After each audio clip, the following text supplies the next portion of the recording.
Welcome to Hidden Finance, the channel where economics and finance reveal their most hidden secrets. Support the channel by subscribing and liking without missing any new mysteries revealed. Today, I want to talk about one of the most fascinating and controversial topics of 20th century economic history, the collapse of the Soviet Union. Between 1989 and 1991, the world witnessed the downfall of what was once one of the two global superpowers. The conflict between the communist bloc led by the USSR and the capitalist bloc led by the United States seemed to have a winner.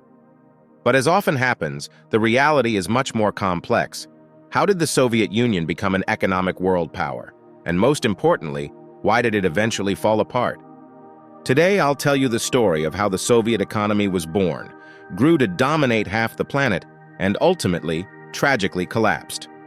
If you're interested in understanding the forces behind this key chapter of modern economic history, then this video is for you.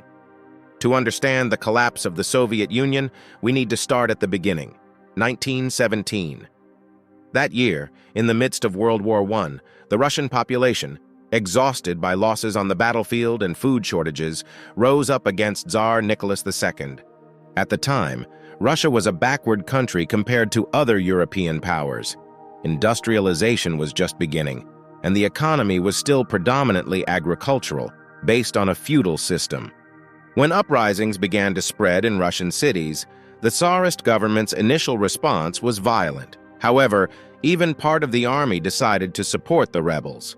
So in March 1917, the Tsar was forced to abdicate, and a provisional government was formed that initially had nothing to do with communism. However, the 1917 revolution didn't stop there. At the head of the Bolshevik Party was Vladimir Lenin, who saw an opportunity to implement Marxist ideas and end the war. Within a few months, the Bolsheviks seized control by force, ushering in a new phase for Russia. The Bolsheviks' first step was to end Russia's participation in World War I, despite the harsh conditions imposed by Germany and Austria.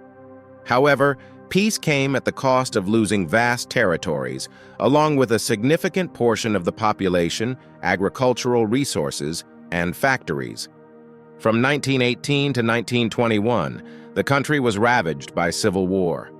During this period, a temporary economic system called war communism was introduced. The state controlled everything, and the priority was to maintain the army and ensure the regime's survival. However, this policy led to enormous hardships and a sharp decline in agricultural production, worsening the famine. With the end of the Civil War in 1921, the situation began to stabilize, and the Bolsheviks, now in power as the Communist Party, proclaimed the formation of the Union of Soviet Socialist Republics, USSR, in 1922. But with peace came the need to rethink the economic system.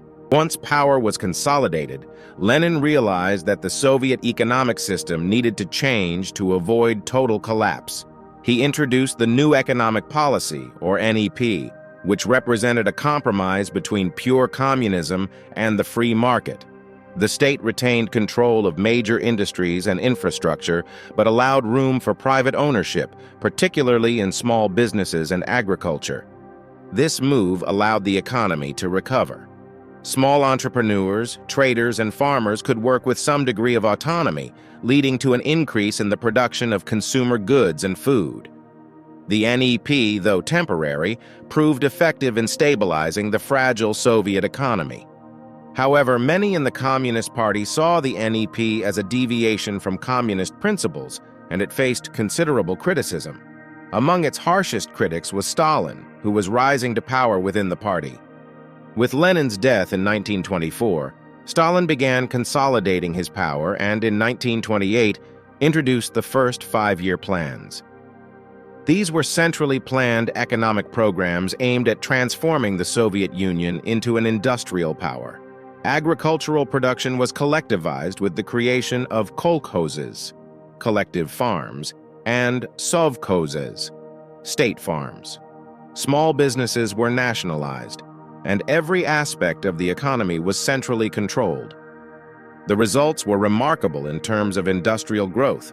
In just a few years, the USSR managed to close the gap with other world powers, becoming one of the most industrialized nations globally.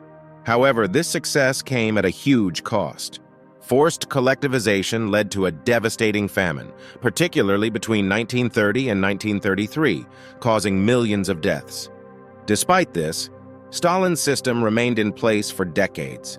The USSR became an industrial and military superpower capable of competing with the United States, playing a decisive role in World War II, culminating in the defeat of Nazi Germany and the expansion of Soviet influence in Eastern Europe. So how is it possible that such a powerful nation collapsed so dramatically? Historians identify several key causes. While Soviet industry grew rapidly, the agricultural sector never fully recovered from the wounds of forced collectivization. Agricultural production remained insufficient to feed the entire population, forcing the USSR to import food, particularly grain. This dependence on importing essential goods became one of the system's critical weaknesses. The planned economy worked well on paper but was inefficient in practice. Planning required precise data, but the system for collecting this data was often corrupt or inaccurate. Moreover, the bureaucracy was slow and inefficient, with response times too long to meet the population's needs.